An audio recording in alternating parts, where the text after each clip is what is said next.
Goosebumps.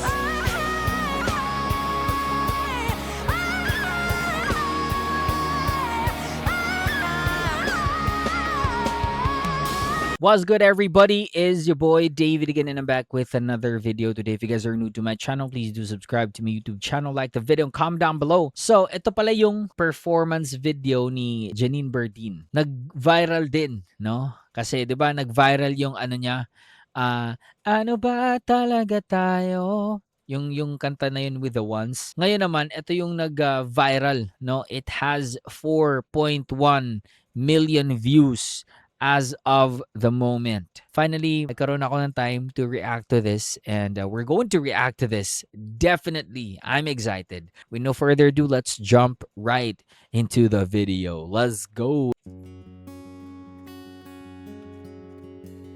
Wish 1075. How could I forget your pretty face? When you go to places, do you think of me?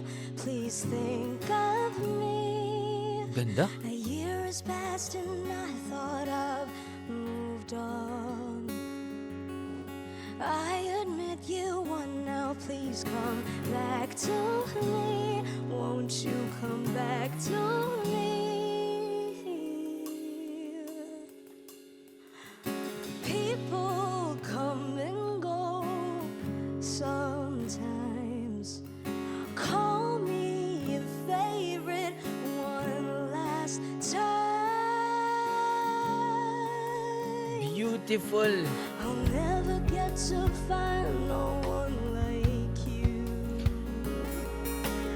You were all I wanted, you were all I need.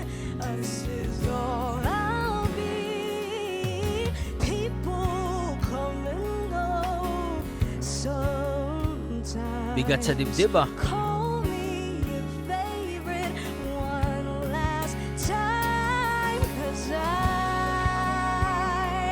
have swallowed all my pride,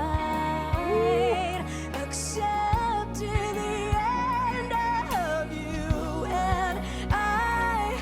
But what if I miss you for the rest of my life? Ooh, very controlled. Grabe, hindi minadali. Where do I go from here? Let's go.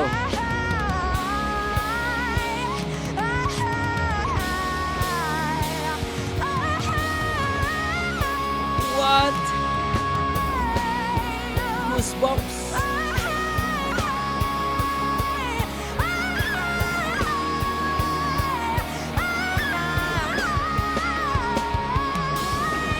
I have built a house where I wait for your return. I only want you to be mine, and not a lesson learned. And I will wait and wait and wait until this city burns. I will wait and wait and wait and live on what we learn. Ooh, grabe to. How could I forget your pretty face? When you go to places, do you think of me?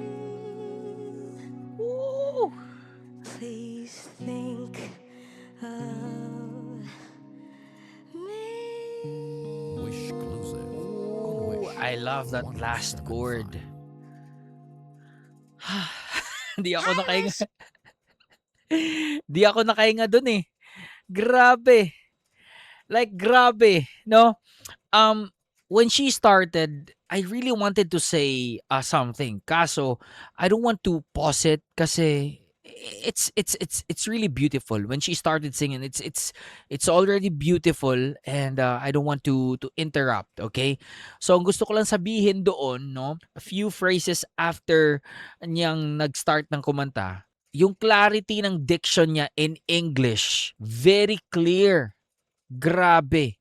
no? Isa siya sa mga singers na OPM, okay? OPM singers na I love her diction, no? Yung pronunciation, the clarity of words. That's very important kapag ka ikaw ay isang singer, especially if English is not your native language or it's not your mother tongue. So it's very important for a singer to have, versatility in pronunciation, no? Sa mga dialects, sa mga languages na gusto mong kantahin. And I think Janine Berdin is very good at that. And yung pag-build ng momentum, the mood, yung emotion, I think Janine is also one of those singers na she's not just singing, she's not just performing, but she's a good storyteller, no? Talagang naku-communicate niya, nako-connect niya yung kinakanta at emosyon niya sa mga listeners niya, sa audience na. And I think that's very important if you're a performer.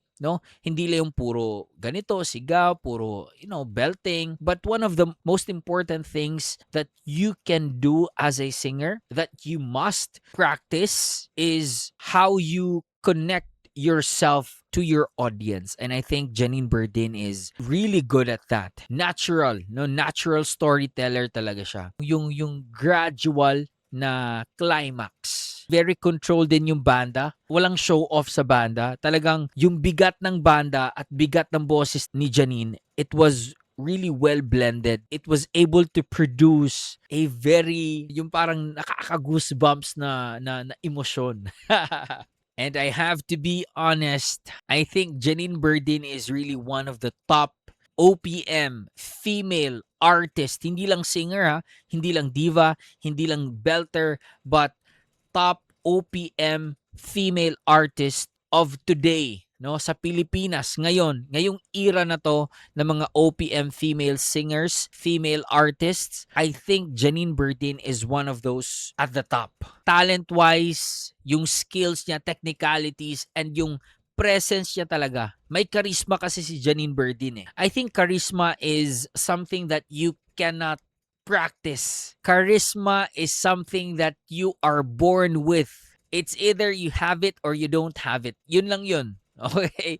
And that's my personal opinion. And alam nyo ba na ang charisma, it plays a big role. It is also an indicator if someone can become a star. No? Kasi you're just born with it. Kaya nga, na-notice nyo, may ibang singers na sobrang galing. No, sobrang galing. May boses naman. Technically, talagang vocal athlete. But for some reason, bakit hindi sila sumisikat?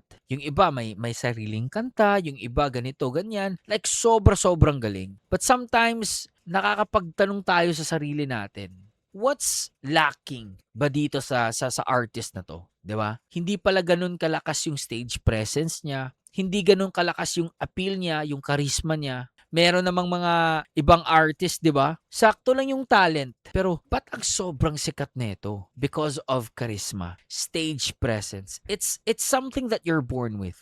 And Janine Berdin also has that.